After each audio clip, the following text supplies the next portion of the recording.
sipag at pananampalataya ang isang tao sa tugatong ng tagumpay.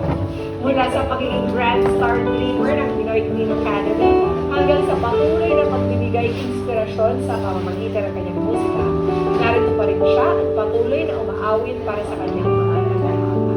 Mga kada, bigyan natin ng mainit na pagtanggap ang nag-iisa, Laarni Lozada.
Sa RD, talagang